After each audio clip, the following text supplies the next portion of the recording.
Good afternoon, everyone. Thank you for joining us. I'm just going to give another minute or so to allow everyone to file into today's webinar.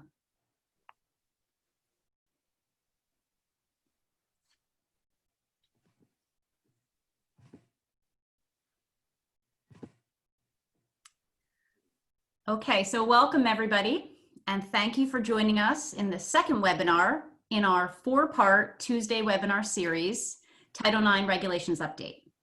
Today's presentation will specifically focus on how the updated regulations have impacted reporting and investigations. So my name is Christina Riggs. I am one of the vice chairs of our firm's higher education practice group. For some of you that joined last week, I led the webinar on what to do with sexual misconduct that is not regulated by the Title IX regulations. But our presenter today will be Jim Keller. Jim probably needs no introduction for many of you, but for those of you that don't know Jim, he is the chair of our firm's higher education practice group and K through 12 schools practice. He is also a vice chair of the firm's litigation department. He's both a higher education litigator as well as a complex commercial dispute trial lawyer. Before I begin, there are just a few housekeeping announcements to review. So Q&A. Questions can be submitted through the Q&A tool, and you'll see an icon if you hover your mouse over the bottom of your Zoom window. While we'll do our best to answer all of the questions in the time allotted, we will follow up individually should we run out of time. So CLE. Today's program has been approved for continuing legal education credit in Pennsylvania, New Jersey, and Delaware.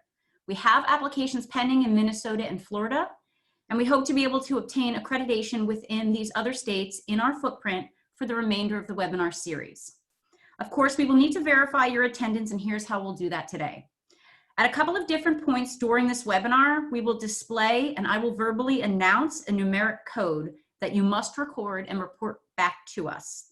You can do this within a CLE survey that you'll receive via a thank you email, and that email will come out within 48 hours of this program. We will in turn send you your certificate of attendance once we receive your survey response. And lastly, a legal disclaimer. The provision and receipt of the information in this presentation is not legal advice. It does not create a lawyer-client relationship and should not be acted upon without seeking professional counsel who have been informed of the specific facts. And with that, I will turn it over to Jim to begin today's webinar. Thank you, Christina, and thanks everyone for joining us today. Just a brief observation. This is a really strange and troubling time in our country, and I know you all have lots of things to deal with personally, professionally, in your community. Taking some time to be with us means a lot. I hope that this will be useful today. I do think all of you have been put in a remarkable position to have to deal with these Title IX regulations on top of a pandemic, on top of reopening, and on top of, let's be honest, a crisis in our country right now. But we have to put our heads down and try to get this done by August 14th. So with that, I think we can move to the next slide briefly. As Christina already said, yep, nothing here is legal advice, although we're going to be talking about legal issues. And then I want to just preview and tease for you the next two sessions. So Christina's session last week, which was excellent, was on what do we do with the stuff that might fall outside of Title IX and how might we handle that, again, at a high level. Next week, Josh Richards, who I'm sure most of you know, is going to be talking about conduct proceedings. So we're building in a logical way from what's in and what's out. That was a large part of last week. Today, we're going to talk about how to report what's in, what falls within these regs, and then how to investigate it. That leads to the actual conduct proceeding and hearing. And then we have a standalone session on June 16th about how all of this ties in with employment-related issues, because there are a lot of questions in that area. We tend to, with good reason, think about students first, but these regs do apply to employees. There are issues involving the intersection of Title VII and Title IX, and how does this impact our faculty handbook? How does this tie into a faculty tenure grievance procedure? What about unionized employees? So that these are both going to be great sessions. And as with last week and both of these sessions, we really are trying to dive in at a deeper level. So we have an assumption that you've all at least glanced at the regulation itself or tracked what's been going on in Inside Higher Ed and Chronicle about these regulations. And then our goal is to give you the framework at a high level, but then really dive in to just some of the nuanced issues that can come up. And I can tell you, preparing for today's session, I mean, I came up with like 500 nuanced issues. It's amazing. You don't want us to, and I can't talk about 500 issues, but I do want to hit some of the highlights that I think are going to come up over and over, and that you're going to need to think about right now as you're structuring your policies and procedures before August 14th. So with that, I think we can go to the next slide, please. All right, so reporting. So reporting, as recently as a month ago, seemed like a pretty simple concept. Somebody said something that suggested sexual discrimination, sexual harassment, sexual misconduct, and we all had some group of responsible employees. We're going to talk about that. And then we acted, right? That was a report. We didn't get too hung up on nomenclature and how it came in. If somebody knew and they had some responsibility on your campus to do something about it, I think we all would have called that a report. Well, it's not quite that simple anymore, and the distinctions actually are meaningful. So let's start with who. Who can report sex discrimination, sexual harassment, meaning literally can tell someone about it. Anybody. So whether or not they're the person alleged to be the victim, anybody can make a report. There is a distinction, and I'm going to sound like a broken record, but it's very important because all of the investigation obligations, the conduct proceeding obligations, build off of a formal complaint. So we are going to talk about report versus formal complaint. We can go to the next slide, please. Okay, I'm either a complainant or I'm someone who has heard something about sexual harassment. To whom should I report? The regs say you can report to the Title IX coordinator. That's simple enough. Okay, that always was true. That makes sense. Or you can report by any other means that results in the Title IX coordinator receiving the person's verbal or written report. That doesn't seem quite as straightforward. Let's move to the next slide. And we're going to circle back to that somewhat convoluted alternative method of reporting in a second. So how should someone report? And this is all from the new regulations. They should report in person, directly to the Title IX coordinator, by mail, by telephone, by electronic mail. Those are the 4 specific methods of reporting that are outlined and detailed in the regulation. And then the regulations also say they can report through any additional method designated by the recipient. So you need to be clear and you need to put it in writing.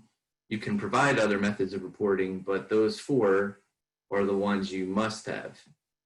So let's say, and I'm sure a lot of you are thinking through this right now, the nuts and bolts. I mean, these are the things, right, that we get hung up on, but they really matter. The nuts and bolts of reporting. Should we allow for other methods of reporting? If we don't explicitly say text message, does that count? Is that by telephone if someone sends a text? If we want people to be able to text the Title IX coordinator, maybe you don't, but we should be explicit about that. What about WhatsApp or Slack or social media? Particularly if your Title IX coordinator has a presence on those social media sites, do you want to allow people to report that way? If you do, you need to be explicit and tell them that, because the default is that's not going to be a report that obligates you to do something, right? You need to tell people, here are the ways very directly to report. And if you report these ways, we're going to do something.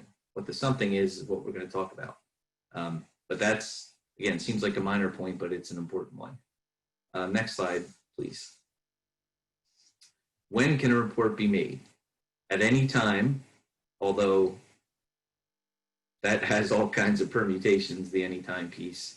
In a 24-hour day, anytime means including non-business hours. So you need to have a method for people to report at 2 in the morning, 3 in the morning if they want to. You're going to have an email at a minimum, right? Email, and ideally some kind of hotline that's staffed 24 hours a day. That shouldn't be too heavy of a lift. Okay, next slide, please. Okay, so what are some of the more detailed evaluation considerations from what we just discussed about reporting? So I hope the idea of reporting directly to the Title IX coordinator is pretty straightforward. That is what it is. But what about this language that says you also can report by any other means that results in the Title IX coordinator receiving the person's verbal or written report? What are any other means? How does this tie into, and do we still have the responsible employee concept that a lot of us have been using for at least 9 years now? And this is important, when will a report be deemed to have been received by the institution? In other words, when do we have actual knowledge, actual notice of a report? And that's really what these threshold reporting obligations are getting at. When are we on notice of a report that legally obligates us to do something? The something differs between just a report and a formal complaint. But if we're on notice, we have to do something. Well, what are the means beyond just reporting to a Title IX coordinator that put that obligation on us? And has it changed since last year when a lot of us may have said, if a responsible employee knows, we deem the Title IX coordinator to know, and we're off and running. So a lot of questions. We can go to the next slide, please. So let's start with that last point first. When does an institution have actual knowledge of a report of sexual discrimination, sexual harassment, sexual misconduct? Again, you have actual notice if it goes to the Title IX coordinator, simple enough. The regs also say you have actual knowledge if there's notice of allegations of sexual harassment or sexual misconduct to any official of the recipient, your school, who has the authority to institute corrective measures on behalf of the recipient. So those are the two answers. Title IX coordinator, an official who has authority to institute corrective measures. Next slide, please. That concept, an official who has authority to institute corrective measures, is narrower than the responsible employee concept. That is different. And the department says in the regulation and in the preamble, the mere ability or obligation to report sexual harassment does not make you an official with authority to take corrective action. And having been trained to report sexual harassment does not make you such an official with authority.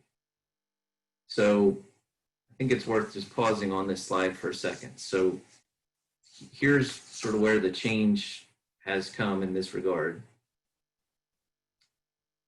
A year ago, 6 months ago, maybe right now, because you haven't changed your policies yet, you have probably taken the position, and I'm not really talking about case law or Gebser versus Davis or Gebser and Davis or any of those cases. but just practically, you've probably taken the position, we train these responsible employees, we want them to report. In fact, we mandate that they report to the Title IX coordinator, and we're sort of taking the position internally, if they get a report of sexual harassment, sexual discrimination, we're on notice. We need to act. The department is now saying that's not required. So it's if the Title IX coordinator knows yes, and if someone who has the authority to institute corrective measures has notice, yes, you're on notice and you have to take steps. But the fact that you've trained a broader group of people, the fact that an employee could report no longer means that they must report, and it no longer means that you're on notice. So where can we see this coming up for a lot of you? You've historically deemed all faculty members to be responsible employees. And you've said if the faculty member knows, they have to report up to the Title IX coordinator, and they get training on that and how to do that and what sexual harassment means.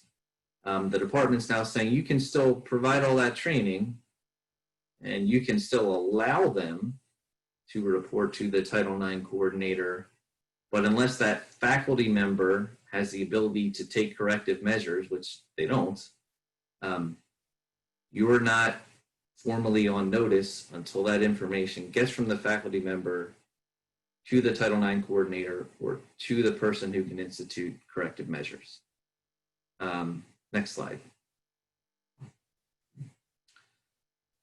So this, I'm sure for a lot of you, is raising a bunch of questions. Why is this happening?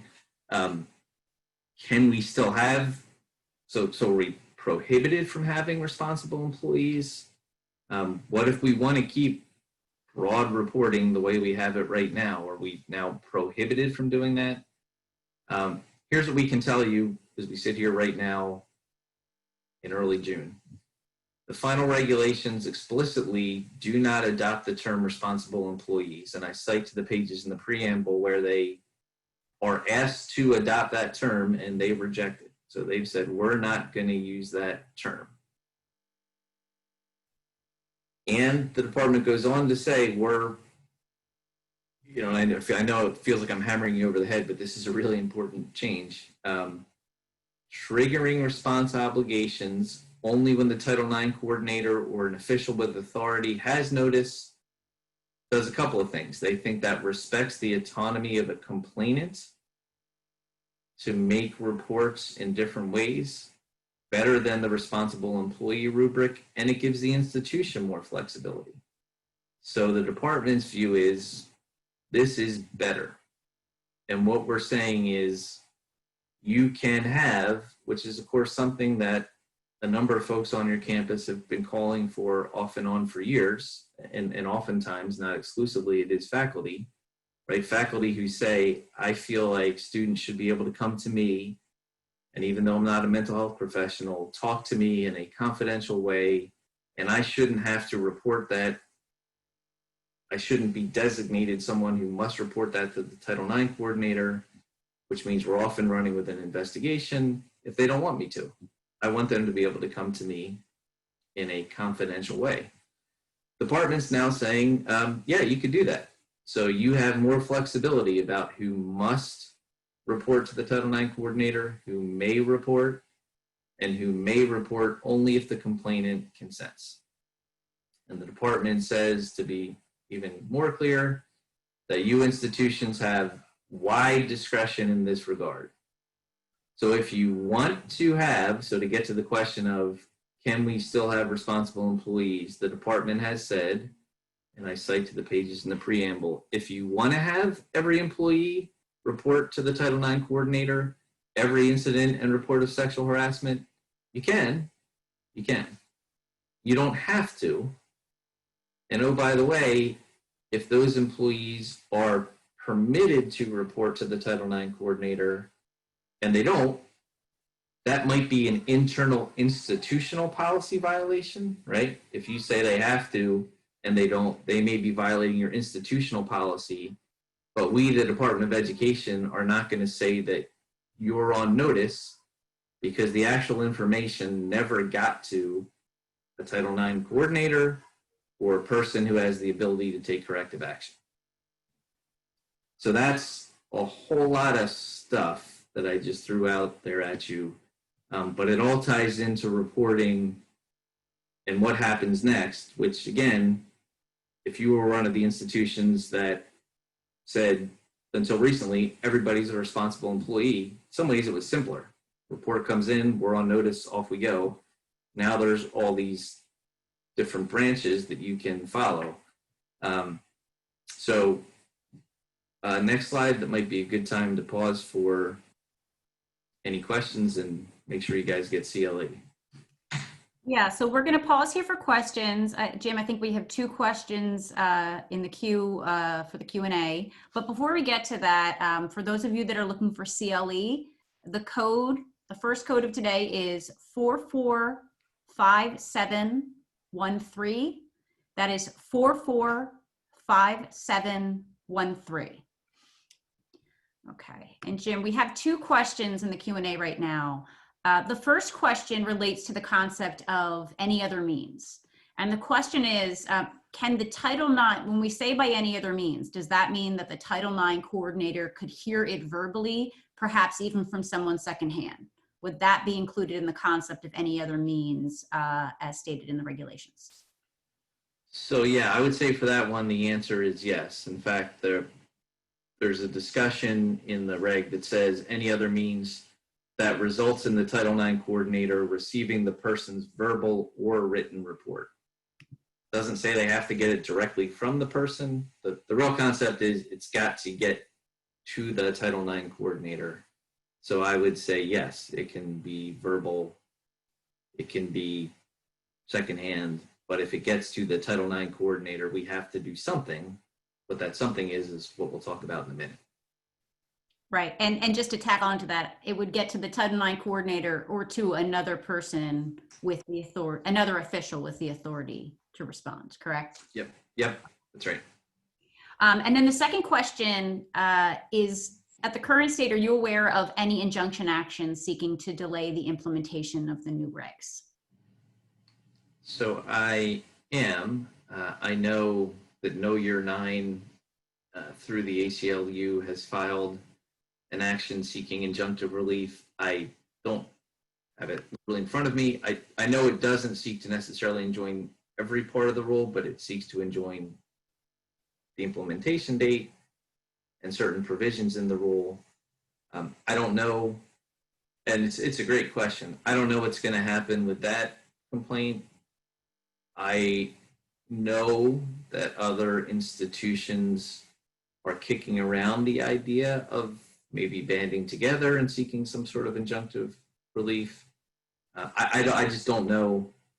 I don't know what's going to happen. And the practical question I'm sure you're all wondering is, well, if these are going to get enjoined, do we really need to spend the next 9 weeks killing ourselves to change everything if they might be enjoined, or by the time we finally implement them, maybe we have a new president and that president rolls back everything?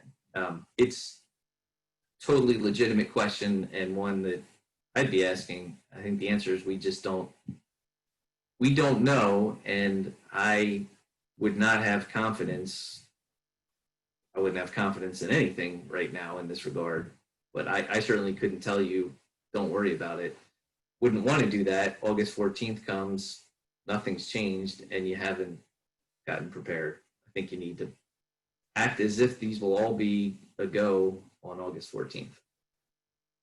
Yep, and I echo Jim's thoughts there. I think that there are some actions out there, but some of them are seeking injunctions on specific provisions. So it might be that some things get delayed and other things have to go forward. So I think the preparation really does need to take place now. Okay, so we have one more question, Jim, and then we can roll back into the substantive slides. So the question is, can you address when a report is submitted by a parent? and what the institution of higher education's responsibility would be in that situation, if it would be any different. Yeah, so I think in that situation, so the regulations, as I'm sure you've seen this, are very focused on the defined term of complainant and defining that as the person who's alleged to have been the victim of assault. But the regs also say that anybody can make a report, whether they're the victim or not. So what I would say is if the report came in from a parent or a friend, you still need to go through the process we've started to discuss and will continue to discuss. But if the complainant themselves don't enter an appearance, for lack of a better term, at some point, that could lead to all kinds of different outcomes, which might mean not providing supportive measures because you literally can't track them down, even though you try to they don't want to file a formal complaint and you don't have enough information. The Title IX coordinator feels like they should file a formal complaint anyway. But what I can say is you can't and shouldn't ignore a report just because it came from a parent or a third party. You should still respond as best you can, and that may lead to a full-blown investigation, or it might lead to some communications. A complainant who's non-responsive, you don't have any other factual information, you offer to have them come in, assuming you know the complainant's name, and provide them with supportive measures. They ignore you, that might be it. You should also document all that, by the way, and keep it for 7 years. All right, so that's all the questions we had in the queue for right now. So if we want to jump back into the slides, we will have another segment later in the presentation for questions. Okay, great. Okay, so just to kind of recap what the current regs and all the guidance in the preamble is telling us about notice of a report, high-level report, who has to do something and who could do something. So when the Title IX coordinator knows directly, they have to act. When an official with authority to take corrective action knows directly, they have to act. And you can authorize as many additional folks as you want, or none, to make sure those people over there get notice. That's sort of the lay of the land. But the notice, the people in the permissive block, if they know and only they know, and they're not mandated to tell the people over on the left, then the institution doesn't have an obligation. You're not officially on notice to do more. It's got to get from the permissive people to the mandatory people. Next slide. Okay, so we've been discussing notice, notice of an allegation, notice of misconduct at a high level. Generally, as I alluded to, and we'll spend a little more time on this, there is a difference between general notice and a formal complaint. There are certain things you must do either way whenever you're on notice, and some things you only have to do if there's a formal complaint. So let's move to the next slide, please. All right, so what are some of the considerations here? Supportive measures apply in every instance where an institution has notice of sexual harassment. Doesn't have to be a formal complaint. That's right out of the reg. So we've gone through that tortured introduction I've given you. Somebody who can be deemed to have notice, has notice. Doesn't have to be a formal complaint yet, or at all. There needs to be supportive measures offered. What are supportive measures? Well, there's the definition of supportive measures, and then there's a discussion about the implementation of supportive measures.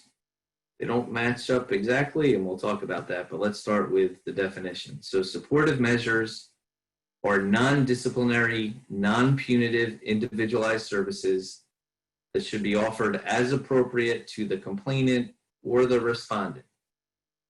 There can't be a fee or a charge. You can't charge people if, for example, you're going to change their housing and the housing you're moving them to costs more. You can't charge them for that difference.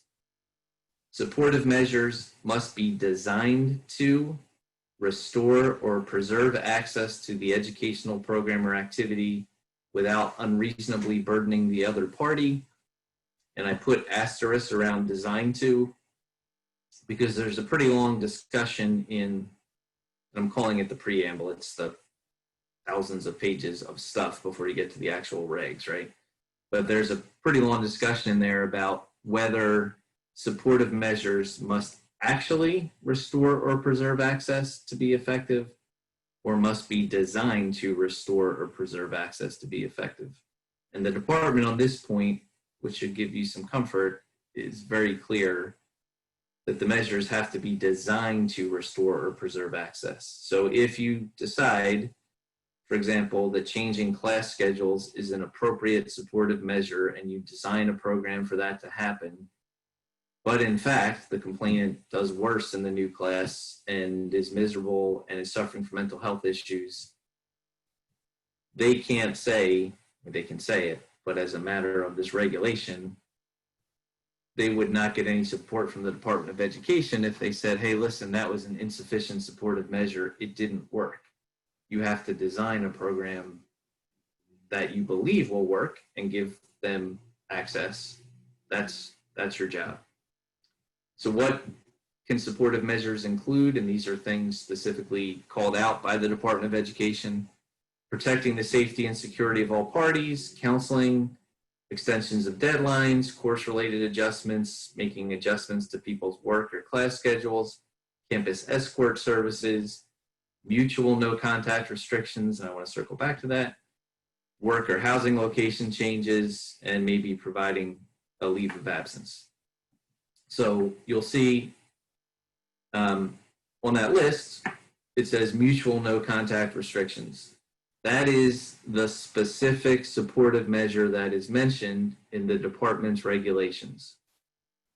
The regulation itself does not mention one-way no-contact restrictions, which I know some of you, in some circumstances anyway, will implement, right? We don't want the respondent to contact the complainant, period. So that, if for many of you, is going to raise the question, well, does that mean we can't have one-way no-contact restrictions? The department discusses this in the preamble, and I give you the page there. So the answer is the department has some concern about one-way no-contact restrictions, and it goes back to the idea that these supportive measures shouldn't unreasonably burden the other party. And the department has some skepticism, expresses some skepticism that unilateral contact restrictions are somehow more effective than mutual no contact restrictions. So what the department says, and this is not in the regulation itself, it's in the interpretive preamble, you could have one-way unilateral no contact restrictions, but you need to document why you thought that was appropriate, why you thought a mutual no contact restriction was not appropriate. And as with everything around supportive measures, which is a point I'm going to keep emphasizing, you need to keep the documentation explaining your rationale for at least 7 years. And the department, importantly, I should note, in that same section, the preamble says, by the way, the items on this screen are examples of the types of supportive measures we would expect an institution to be discussing virtually every time if they make sense. It's not meant to be exclusive. So there could be other supportive measures that you might consider, like a one-way no contact. But if you're sort of going beyond the bounds of what's here on the screen, you want to be able to explain why you thought that would be an appropriate supportive measure that would restore or preserve access to your educational program or activity. Okay, next slide, please. When? So when should supportive measures be offered? Promptly is the immediate answer, and we'll circle back to that specifically when we get to section 106.44, but promptly for sure. But the department's made clear you can offer supportive measures before or after the filing of a formal complaint, or when no formal complaint's been filed. And I think this is an important note, supportive measures can continue after the finding of non-responsibility. So let's say you implement as a supportive measure a change in housing to get the complainant and the respondent in two different dorms. And you go through your entire process, the respondent is found not responsible. Can you keep people in two different dorms if the respondent's been found not responsible? And the department says yes. And it's not going to surprise you, the rest of what they say, which is you need to document why you think that supportive measure remains effective and why you think that is still necessary to ensure equal access to your educational programs or activities. But it's not, and I think this was a helpful clarification, it's not like if respondents found not responsible, you have to undo all the supportive measures. If they've been working and they've been helpful, you can keep them in place. So here's a sort of advanced question topic. Okay, so I see it says that we can offer supportive measures where no formal complaint has been filed.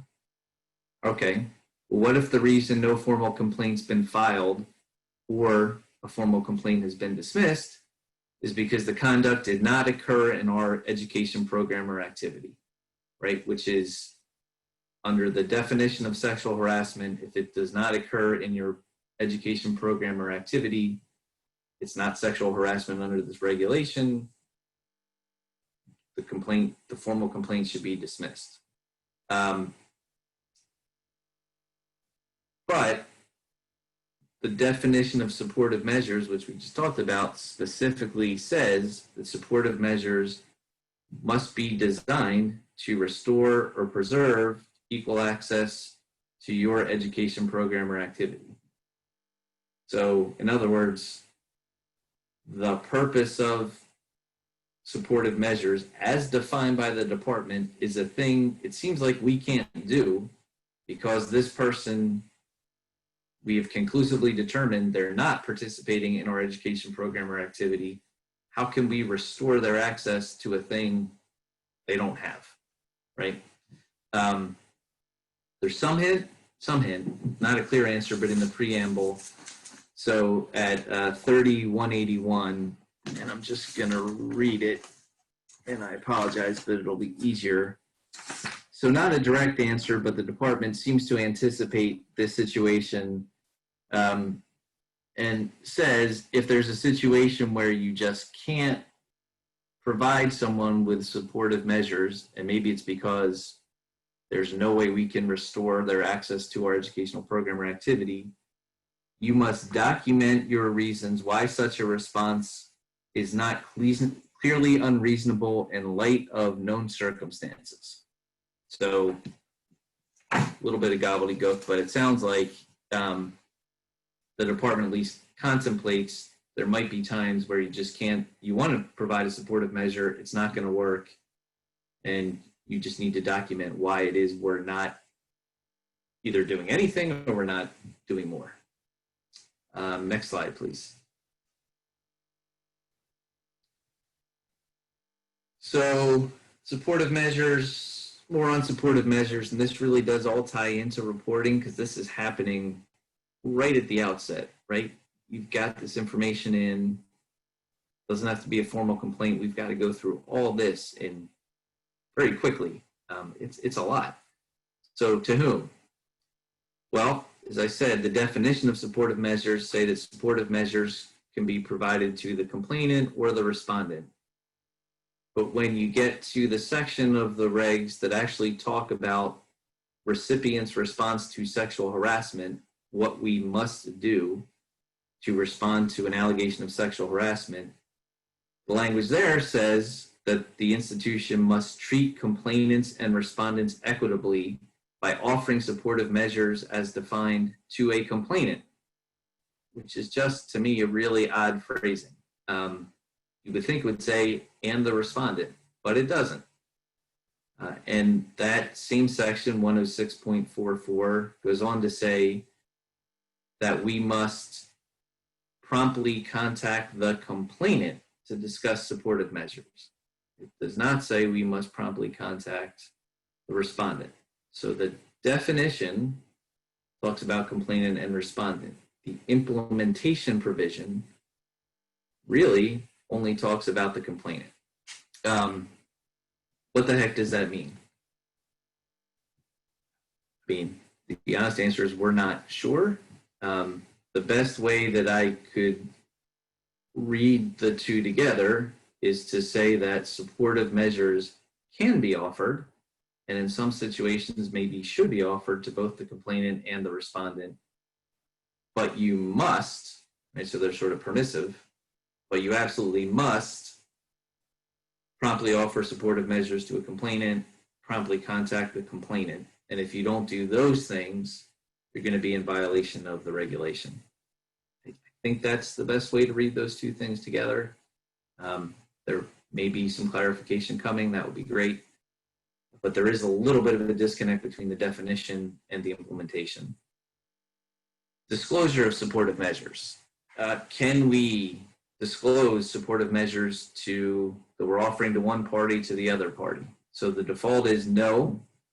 You have to maintain supportive measures that you're providing to a party as confidential unless, and there is a pretty important unless you literally can't implement the supportive measures without disclosing it to the other party. So for instance, if you determine an appropriate supportive measure is to move the respondent to a different class, you have to tell the respondent that's what you're doing, right? You can't keep that confidential and implement the supportive measure.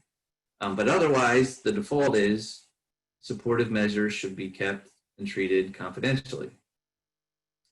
So this is another sort of advanced question and topic that may come up.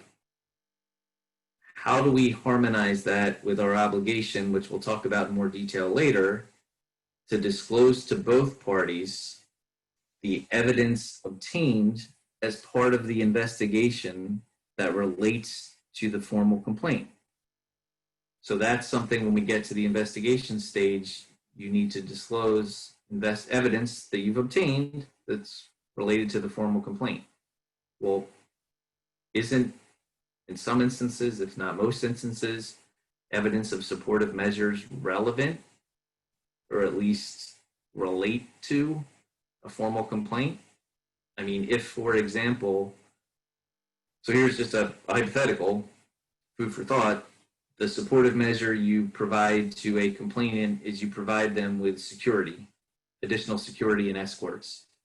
The respondent doesn't need to know that for it to be implemented, so you keep that confidential. But that comes out during the investigation. The investigator either knows it from looking at the file or the complainant tells them about it. Doesn't the fact that this person has protection on campus relate to the complaint? And maybe it's even relevant. It goes to their perception of how serious the threat might be. I think the answer is yes. I would think that supportive measure is, if not relevant, at least relates to a formal complaint. And you're going to run into, I think we've created here, maybe unintentionally, a conflict.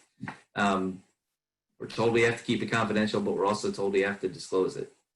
What do we do? So again, this is one of those that's going to have to evolve. My initial sense is you try to adhere to both provisions as best you can. So I'm going to keep the confidential supportive measure, if I'm the investigator, confidential for as long as I can.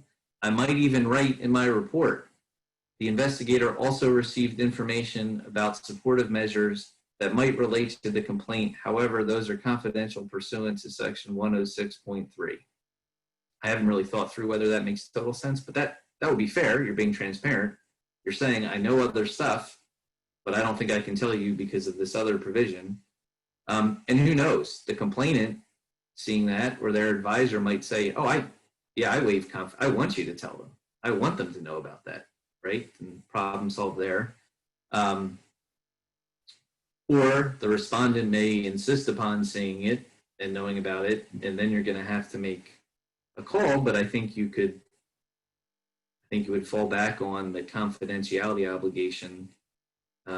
Would seem to control, but I'll be honest, this is an area that makes me uncomfortable. And I don't know that it's going to come up in every case, but I'd be hard pressed to say that some supportive measures aren't relevant.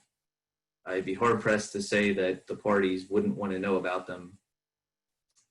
And there's conflict. Again, maybe easily solved by just alluding to them.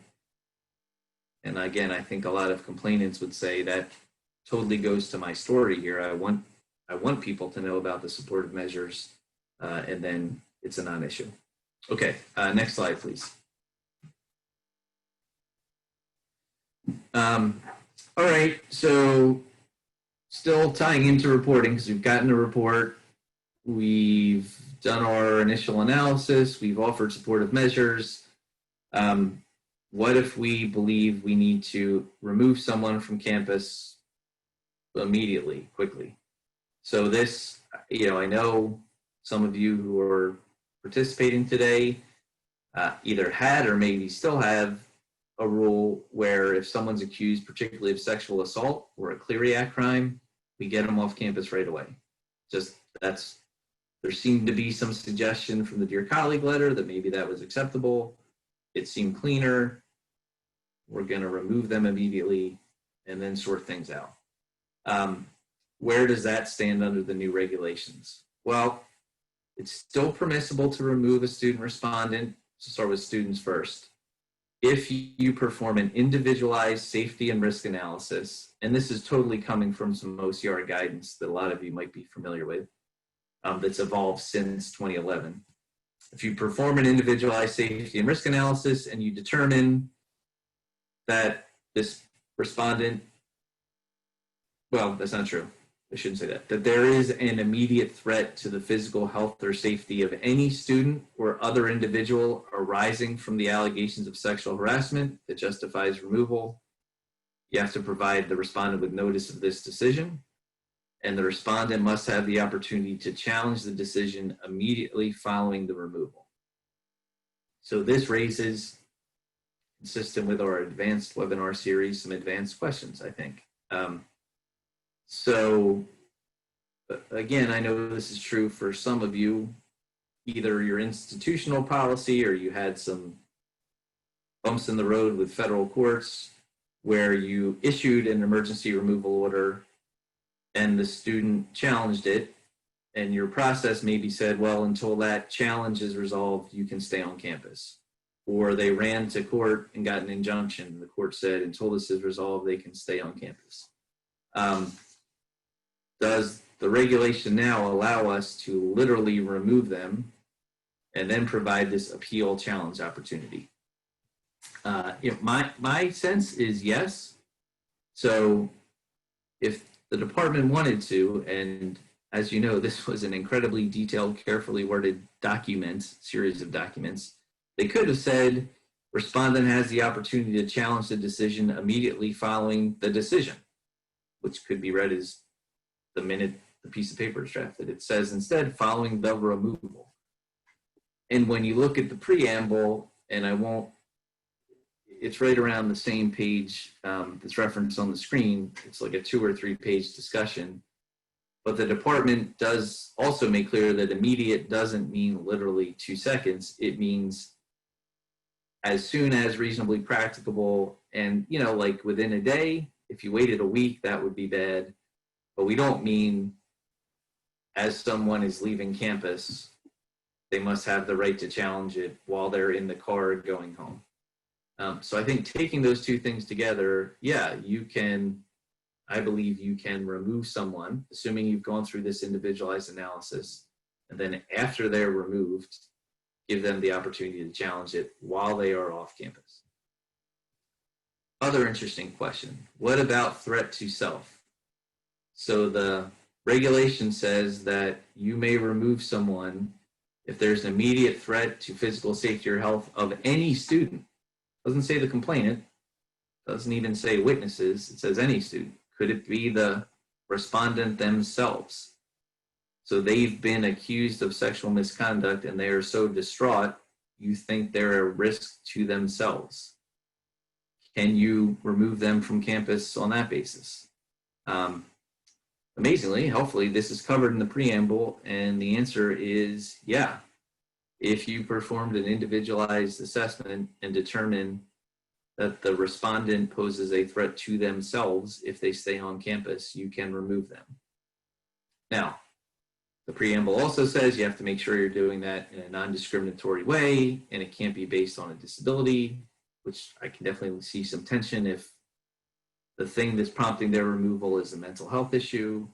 But under this regulation anyway, yes, you can remove someone not because the complainant asked you to or because you're worried about solely the complainant or a witness, but because the respondent themselves seems to be at risk staying on campus. And then finally, this one's simple. It's much more nuanced than Jim Taylor. We'll get into this in a couple of weeks, but the guidance is simple. You can put a non-student employee on administrative leave while the grievance process is moving forward. Okay, next slide. Okay, that was a lot of information, Jim, and I can't believe we talked about all that and we still haven't gotten to a formal complaint, which is fair enough. There's a lot of preliminary stuff that's got to happen regardless of the form this report takes. But now, all right, we've got a formal complaint. What does that mean? So that's a very specific type. Again, we're talking about reporting. That's a very specific type of report, a defined type of report. What does that mean and what do we have to do? Next slide, please. All right. A formal complaint is specifically defined by the regulations. It is a document filed by a complainant, the individual who's alleged to be the victim of conduct that could constitute sexual harassment, or signed by the Title IX coordinator that alleges sexual harassment against a respondent and requests that the institution investigate the allegation of sexual harassment. Okay, so it's a very specific written document. Written can be electronic, and we'll talk about that in a second, but it's not, going back to one of the prior questions, it's not a verbal complaint, it's not a phone call, it's got to be a document that is filed. All right, well, we historically, or at least for the past 10 years or so, if we got an anonymous complaint, we would pursue that. We would pursue an investigation and maybe it fizzles out, but we would take action based on an anonymous complaint. Can there be an anonymous formal complaint? This is one where the department is crystal clear. The answer is no. There cannot be anonymous formal reporting.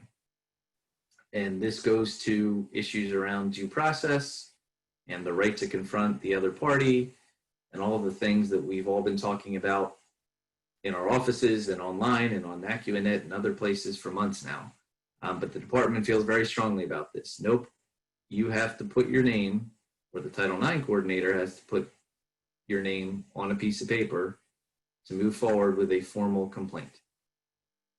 All right, well, what if the complainant does not know the respondent's name? So the definition says that a formal complaint must allege sexual harassment against a respondent. What if I don't know who the respondent is?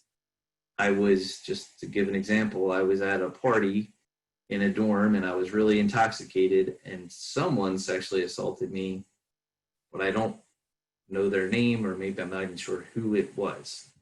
Can there still be a formal complaint? So the department has a pretty thoughtful discussion of this in the preamble as well. And the answer is that you can. I'll be honest, it's not clear if the department is saying that you must move forward in that situation, but the department definitely says that you can, and it might be best practice because the person is still alleging harassment against a respondent. They don't have the name, but it's a respondent. They're requesting an investigation, and you very well might want to start the investigation, and during that investigation, you may determine who the respondent is, and now we're in our normal investigation lane, and off we go. So the fact that the respondent doesn't know the complainant doesn't know the respondent's name is not dispositive and does not bar a formal complaint. Next slide. So what does it mean to file a document? We've talked about this a little bit. It literally has to be a document or electronic submission, email.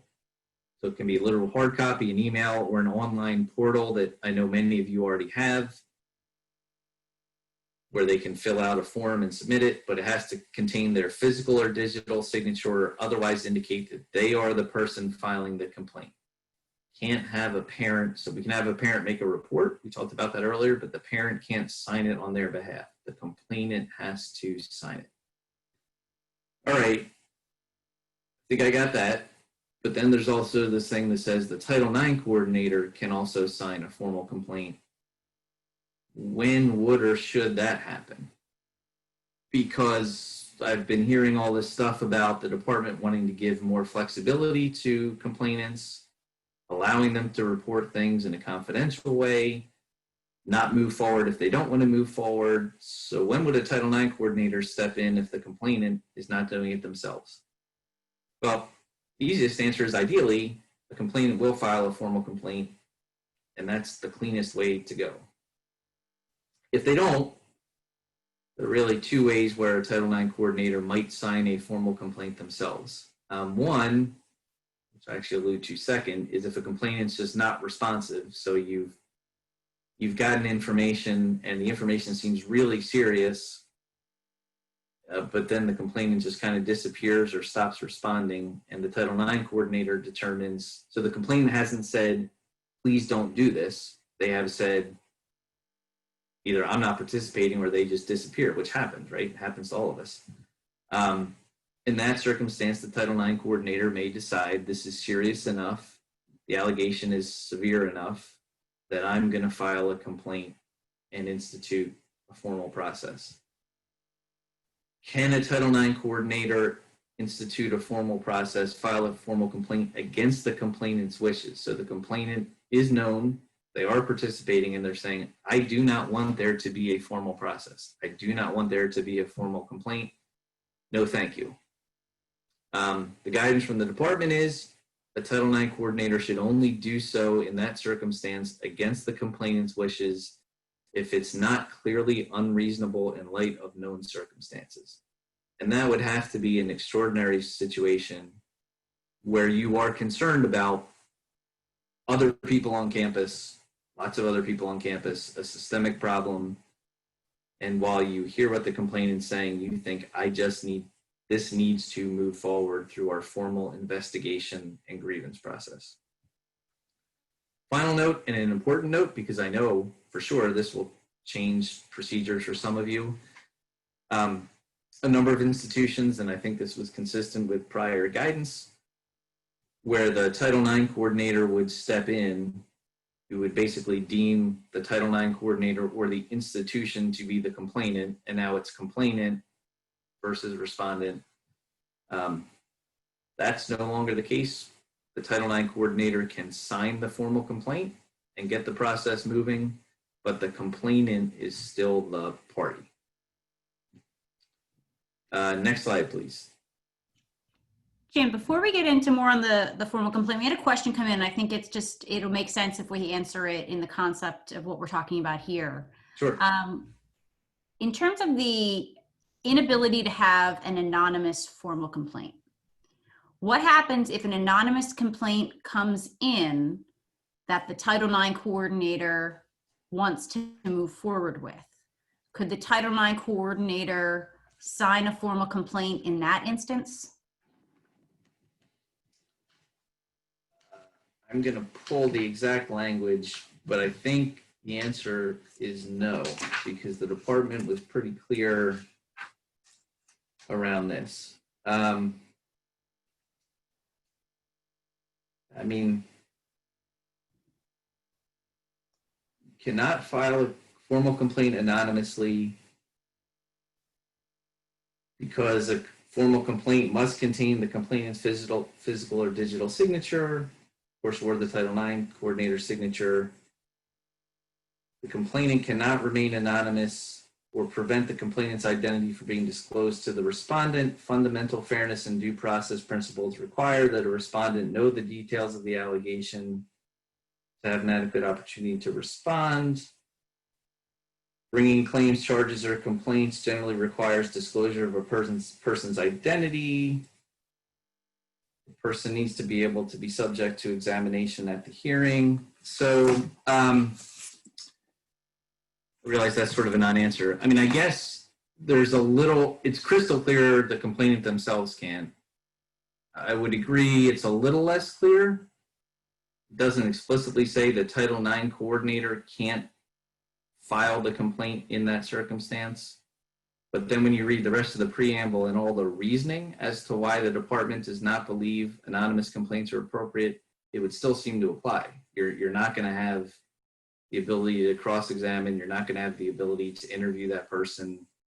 All of those due process and fairness contentions, seems like you're going to end up in the same place, I guess is my thought. I know we have a couple more questions, so I don't know if it makes sense to. Yeah, if we want to take a few more here, we can. Okay. One goes back to the concept of an official with authority. And Yep. As that is defined, it's someone who has the authority to take corrective measures. And the question is, what does that really mean? If it's helpful for you, while you were chatting, I pulled up a couple of the sections of the preamble that I think would be useful for the questioner. Sure. So I'm going to tackle that one if you're okay. Go ahead, yeah. What a corrective measure is. The department does give a little bit of discretion to the school to decide. It does refer to it as both a legal determination that is also fact specific, and concepts of the discretion that the institution has are discussed in the preamble at 30039 through 30040. I would also encourage you to take a look at the section 30113 through 30115, as well as 30119. In those later pages, what it actually says is, we agree that it's fact specific, we agree that the school has discretion, but be mindful that just the mere ability to report does not equal authority, right? And then in that particular situation, they also give examples, which might be useful in sort of crafting your list, which is a dean is probably someone that has the requisite authority. A supervisor would arguably have the requisite authority, whereas a coworker might not be. And so they go through some examples. So I would encourage you to read that 30119. And also be mindful that what you also need to do is make sure that people on your community are aware of who are those officials that you're deeming to have that requisite authority. And so I think if you read through some of those sections, that should clarify it. All right, so then Jim, some of the other questions we have are about the anonymous reporting again. So there are some state laws. So example, in our state of Pennsylvania, there is a law that says you have to allow for anonymous complaint forms online, and that you have to investigate those reports that come in through the online portal, even if they're anonymous. So how can we harmonize that with what the Title IX regulations are saying? Yeah, so I would say, I mean, at a high level, there's lots of language in the preamble about federal law. When it's in conflict, preempts state law. Yeah, I don't know if in that situation there's necessarily a conflict. So you may have a state law obligation to investigate that, but you do not have a Title IX formal complaint that requires you to go through this very routinized and detailed procedure, right? So I think that's probably the answer. They're probably not really I mean, it's a pain. So to be clear, it would be a pain that you may have to do one thing under state law and different thing under federal law. But if there's conflict, the department says 10 different times, these laws control, but they anticipate the situation and say there may not be a conflict and you might be able to do both. We're just saying in that situation, this is not a formal complaint that triggers all the stuff we've been talking about here today. So you don't have to hire an investigator, go through a process, have a grievance hearing, but you still might have to do that under, in that case, Pennsylvania law. Yep, I think that's right. All right, so one of the questions is more of a practical consideration, right? When you're preparing online forms to allow individuals to make a report, would it be a good practice to allow for the complainants in that online form to select whether or not they are intending to file a formal complaint? And are there any considerations we should be thinking about when formulating an online reporting form kind of related to this distinction between report and formal complaint? That is it's a really good question. And it's one reason why these, again, we kind of went from one idea of report means X to now it kind of means there's sort of like information out there in the air. There's a report, which you have to allow for even people who couldn't file a formal complaint. There's a formal complaint. So whether you have them check a box saying, I wish to file a formal complaint, whether then some questions to determine if they're the type of person who could file a formal complaint. And if so, you take them to another link and let them file it right then and there. I might do that. But I don't know. I mean, the answer is I think that's something we're going to have to, you certainly have to give someone the option to file a formal complaint. And frankly, you can give the option to people who it turns out aren't allowed to, right? I mean, you make that determination. Hey, this sorry person who drove through our campus for 10 minutes one day and has never participated in our educational programs. I see you want to file a formal complaint. You can't, here's why, but we're going to reach out to you with supportive measures. I mean, that might be another way to do it, is to default to a formal complaint or the possibility of a formal complaint or all the conditions of a formal complaint, and then assess whether it can move forward in that capacity or not. I don't know. It's a good question. So just a couple of thoughts on that. So I could foresee a situation where a very concerned parent is filing a report, where a very concerned friend is filing a report, because of course they can. And that individual seeing a checkbox that says, would I like to file a formal complaint, might check the box yes. But as we know, at least under the Title IX regulations, right, you might expand it in your own policy, but at least under the Title IX regulations, only a complainant or the Title IX coordinator could sign the formal complaint. It might create confusion later. And we also know that the Title IX coordinator needs to have a discussion with the complainant about supportive measures and the ability to file a formal complaint. So I might not put it in the initial online portal, but I agree with Jim's suggestion that we want to think ahead about the easiest way to get that information to the complainant. But I think it might cause some confusion if we have a standalone checkbox in that initial reporting form. But that's just sort of my gut reaction.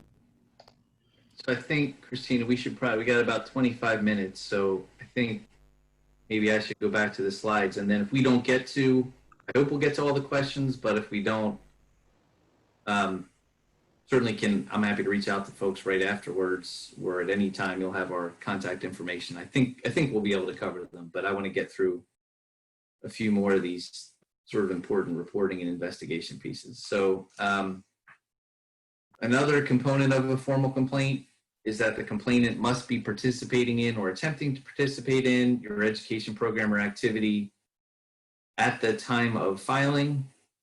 So that raises a whole bunch of questions, right? So what about a student from another school who was allegedly assaulted during a party on your campus, but they have no other connection to your education program or activity? They probably have not suffered sexual harassment as defined by the new reg, and that probably should be dismissed. That probably should not be a formal complaint.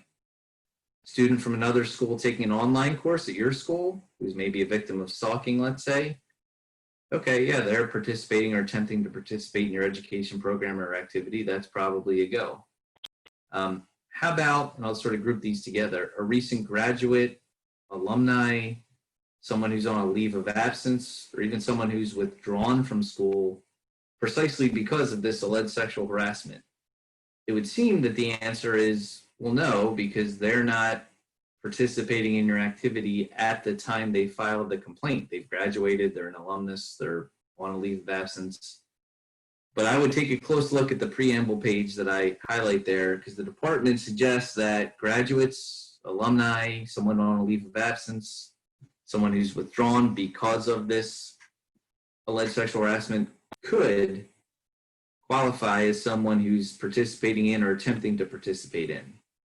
If the graduate might go on to grad school, if an alumni member might be participating in school-sponsored activities, either on or off campus, if someone's on a leave of absence but they intend to return once this is all done, then they are still attempting to participate in your program or activity. So I would not write off folks who are not physically sitting on your campus right now or not physically enrolled in a course right now as people who can't make a formal complaint. I think it's much more nuanced than that. And really, there's a good discussion on the page I referenced. Next slide, please. So just to go through this very quickly, there are two types of dismissal of the type of report that we've now called a formal complaint. The department calls a formal complaint.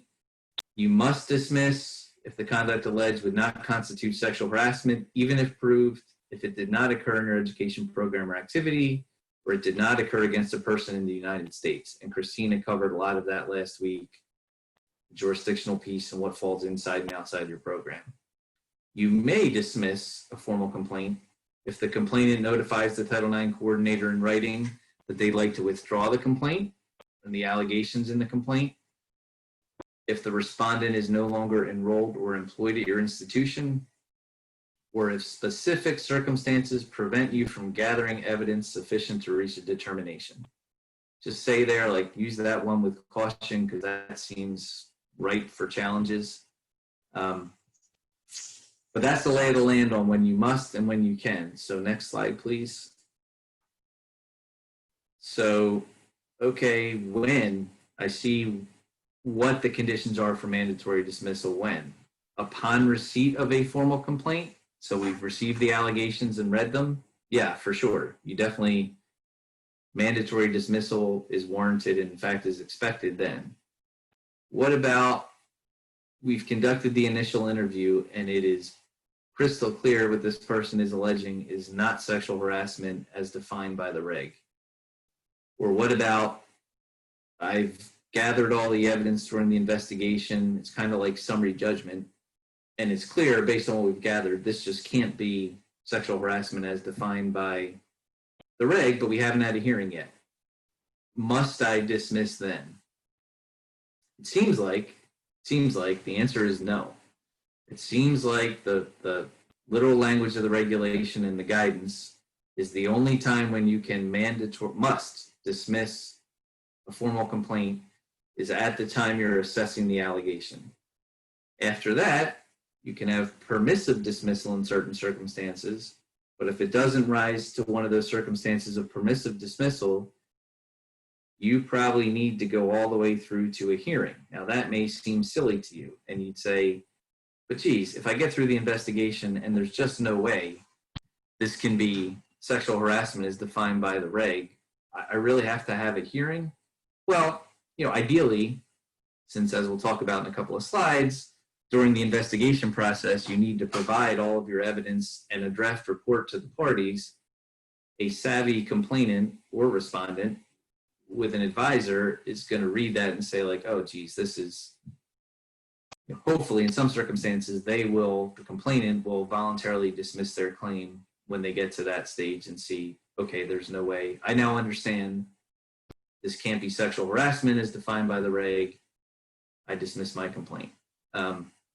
But barring something like that, unless you dismiss it at the equivalent of the 12B6 stage, and I hate using legal terms, but that's what it's like, you need to see it through unless there's a basis for voluntary dismissal. Next slide, please. So not going to spend a lot of time on this. Christina covered this last week. If you issue a dismissal, you have to provide notice. You have to provide an appeal option. As was also discussed last week, that doesn't preclude you from taking action under some other conduct provision. So not a Title IX violation, but it could be some other conduct violation. Should you wait until the time for someone to appeal a dismissal of a formal complaint runs out before you start some other conduct process? I think the best guidance is yes. What if you grant the appeal? You've already started some other conduct process and it turns out it should be back in a sexual misconduct Title IX realm. That seems like the better way to proceed. Next slide, please. Dismissal risks, there are a bunch, right? All this puts a lot of pressure. It gives you some discretion. It takes away some discretion on the mandatory dismissal and it creates discomfort, right? So if you mandatorily dismiss a formal complaint, because you have to, because the regs say you have to, obviously the complainant's going to be upset, maybe upset, so you made the incorrect determination, particularly for the sexual harassment definition that requires a reasonable person standard, right? Would a reasonable person find this to be severe or pervasive? Your Title IX coordinator or their deputy, if you're using a deputy in that role, they're going to get challenged every time and say you made the wrong call in dismissing this. A respondent might also challenge the dismissal of a formal complaint. And you might say, why would they care? Well, if I'm a savvy respondent or I'm working with a legal advisor, and let's say your institution has much less process or plain old student conduct issues, you don't get an advisor, there's not a hearing, there's not cross-examination, but there is all that stuff for a Title IX process, I might want this to stay in the Title IX process. I'd actually rather have a formal process with an advisor where I get to look at all the evidence, review a report, comment on the report. So there's risks really from both parties if you determine that this must be dismissed. Permissive dismissal. So the respondent withdraws from school. The regs are very clear. You are allowed to dismiss the complaint at that point. It's permissive. But you all know, and you've probably seen those in real life already, what the complaint, either the internal complaint or the legal complaint looks like, which is, oh, come on. So this person sexually harasses me, they withdraw from school and now it's over. You haven't done anything to make our broader campus safe, et cetera, et cetera. The respondent similarly might say, I don't want this, I don't care if the complainant wants to withdraw it. I've now had to go through an investigation, I've retained an advisor, my name's been dragged through the mud, I want to go all the way through to a hearing and I want to be able to cross-examine the complainant. And then if you dismiss, which is why we say be wary of this, because circumstances prevented you from gathering evidence, both parties might say, what the heck does that mean? Let's go forward 2 slides, please. Oh, go back one, we have to do the CLE code, sorry. Yep, all right, we're going to quickly do the CLE code. For those that need it, the second one is 906788. That's 906788. All right, and I think we only have a couple of additional questions, so hopefully we can get to them at the end. All right, so I realize this feels like it's a little bit painful going through each of these iterations, but there's a lot of moving parts. So now we've confirmed we have a formal complaint. It's not something we have to mandatorily dismiss. We're going to do an investigation. All right, what does that mean? What are the new rules of the road? Next slide, please. Well, you have to provide notice of the allegations to the parties who are known. And that notice needs to tell people who was involved in the alleged incident, the conduct that allegedly constitutes sexual harassment, the date and location, and a statement that the respondent is presumed not responsible, and determinations regarding responsibility will be made at the conclusion of the process. And you have to provide this notice. Primarily here we're focused on the respondent, with sufficient time to prepare a response before any initial interview. So this is going to be a change for some of you. I've certainly worked with institutions where the initial notice of allegations is very simple. You're alleged to have violated this provision of our code by engaging in sexual harassment, meeting scheduled in 10 days. See you there. And there are rationales for that, some of which, by the way, the department explains in great detail in the preamble. Like, I think I'm going to get a more honest answer if I show up without giving someone 10 days to prepare. I think there's a benefit to getting this story in real time rather than having them flesh it out with an attorney advisor for a week. Those are not, in my judgment, inappropriate thoughts. And I think that is a legitimate basis to investigate claims. That's how the police investigates. We're not the police, but they show up, they start asking you questions. You don't get 10 days to respond and prepare ahead of time when they show up at your door. But we're not the police. The department makes that very clear. So you do have to give notice and details and enough time for them to prepare. Next slide, please. Who can your investigator be? Anyone, but they have to get training on the new definition of sexual harassment. That training, as you know, no doubt, needs to be made publicly available along with other training that you're provided. They can't be biased. I didn't put that on the slide because that goes without saying, right? Of course they can't be biased. They need training on the scope of your education program and activity. I just raised the point, what does that mean? How detailed? Does that mean geography? Does that mean every class you have? Does that mean what's housing versus what's not housing? There's no more detail around that. But you're going to have to create some training template that at least discusses that concept. And they have to receive training on issues of relevance to create an investigative report that fairly summarizes relevant evidence.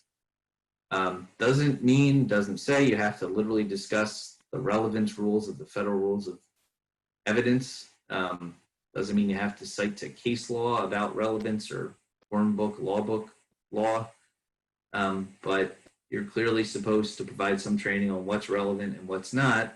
So when they create an investigative report, they're focusing on and fairly summarizing relevant evidence. Next slide, please. Okay, other nuts and bolts of the investigation. The burden is on you, not the parties, to gather evidence. Easier said than done sometimes, right? What if they're not cooperative? I can't subpoena them? What if I can't say they must give me evidence? I mean, the regulation says no, burden's on you. You have to get the evidence and figure out a way to get the evidence. Now, you can have language in your code of conduct that says failure to adhere to the directives of a school official is, right, itself a violation of your code. But the burden's on you, not on them.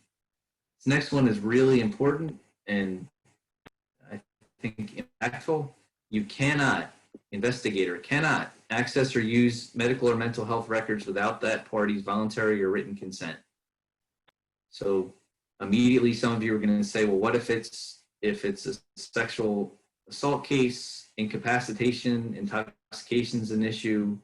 We know maybe both parties went to the hospital, had blood alcohol tests done, maybe the complainant had a rape kit done.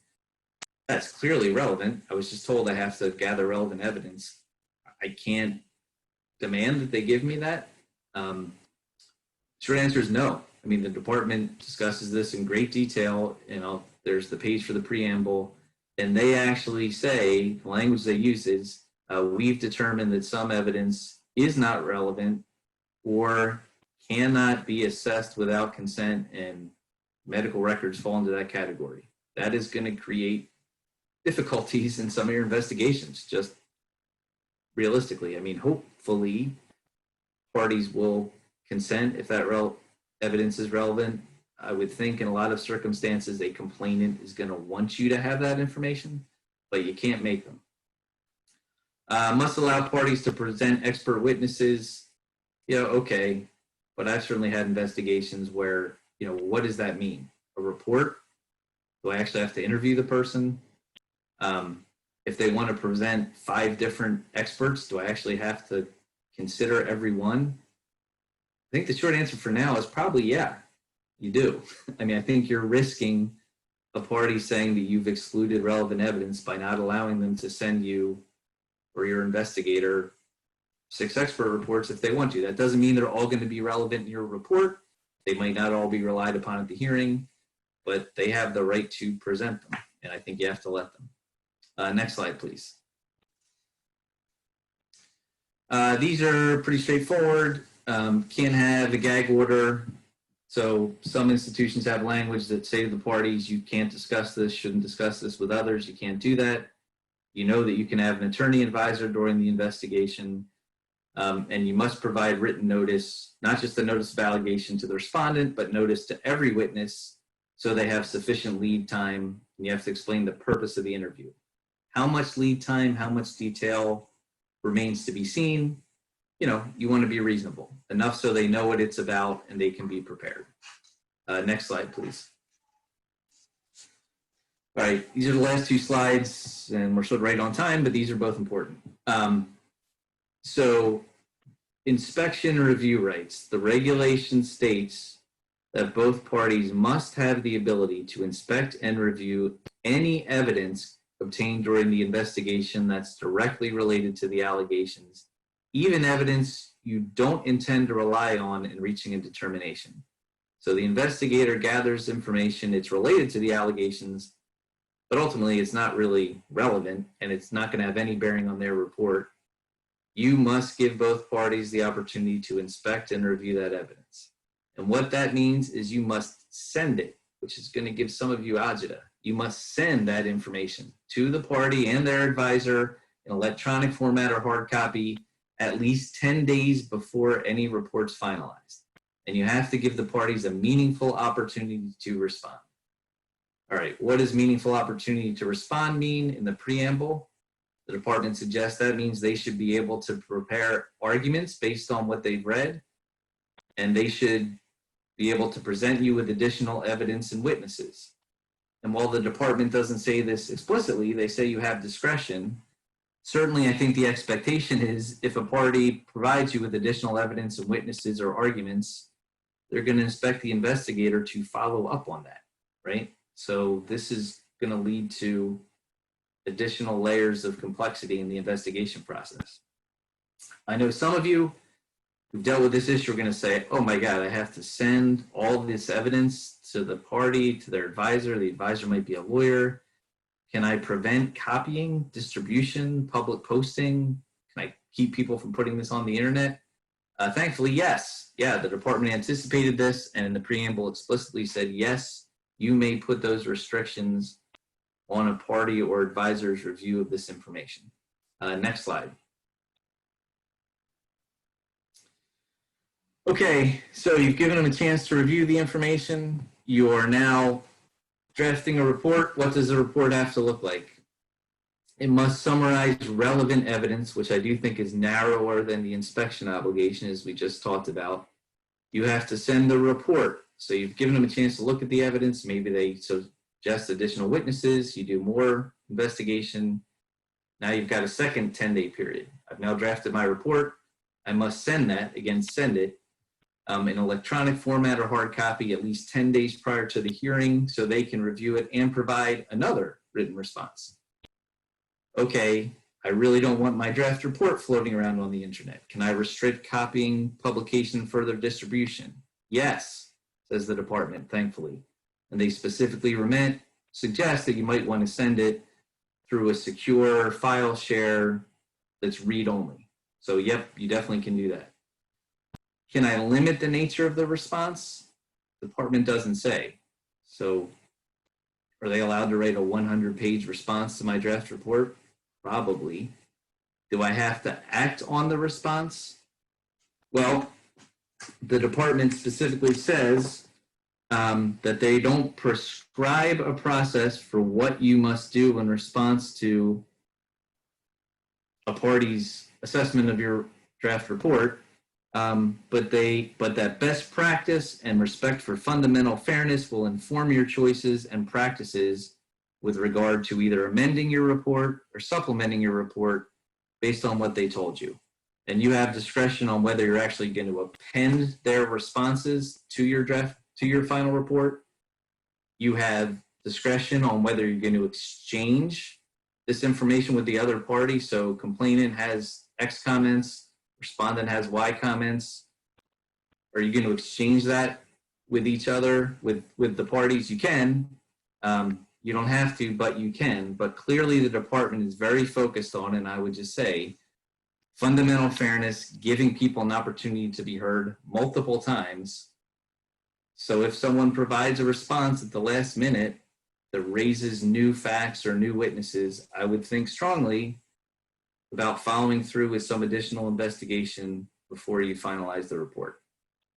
And you have to keep record for 7 years. I think you know that, but I think that's it. Next slide. Okay, so we have questions, but we're also at an hour. So I will be guided by folks on whether we take them now or I take them offline.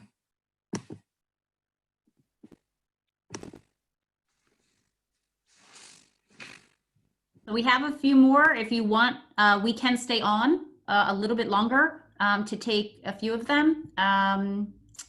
Respecting everyone's time. A few of them are listed by anonymous attendees, so I might suggest answering those, and we can respond to those that have identified themselves afterwards, if that works in time. Okay, so I've got some on my screen, so I'll spend like 5 minutes here, and if people need to go, I totally understand and won't be offended. Do references to the Title IX coordinator and the regs include their designee? Yes, absolutely does. And in fact, the department says multiple times for larger institutions, they would encourage you to have multiple people designated as deputy Title IX coordinators to help with all of these obligations.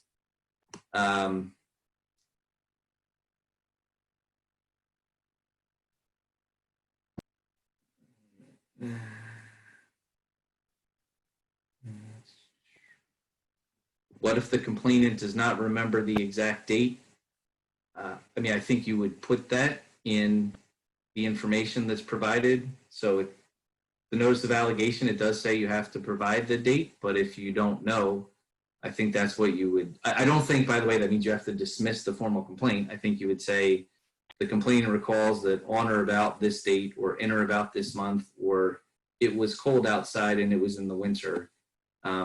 I think that is sufficient. And certainly if you have other detailed information that requires you to move forward with a formal complaint, I would do so. I wouldn't dismiss it because I can't recall the exact date. Now you're going to get pushback from the respondent, but I would still move forward. How close do I think relevance will be tied to the federal rule of evidence? Yep, great question. I don't know. I alluded to it. It's the department makes clear multiple times we're not literally adopting the federal rules of evidence. But as you're all trying to train people and investigators on relevance, what's a better template, right? This has become very court-like, very litigation-like. That's going to be the easiest thing to tie the definition of relevance to. I don't think it's mandated, but I certainly don't think it would be prohibited. Great question. So this thing about experts, what standards should be utilized to determine if someone is in fact an expert? So this person says, I had somebody's dad collecting information about a topic and sending it in saying, I'm now an expert. There is a relevance piece to this, right? So there is relevance is something that guides an investigation, but at the same time, the department is suggesting you should gather any evidence that relates to an allegation. And really, whether it's ultimately relevant or not, you need to disclose that to the parties. We're going to have, the honest answer is you're going to see how this evolves. I would not be uncomfortable pushing back if someone said, hey, my dad's now an expert on the standards for sexual harassment in a classroom, and he sent in this email. What's the worst? The worst that's going to happen is they say, well, he is an expert. I insist that you include it in the file. I would probably include it in the file, but it's not going to become part of your report.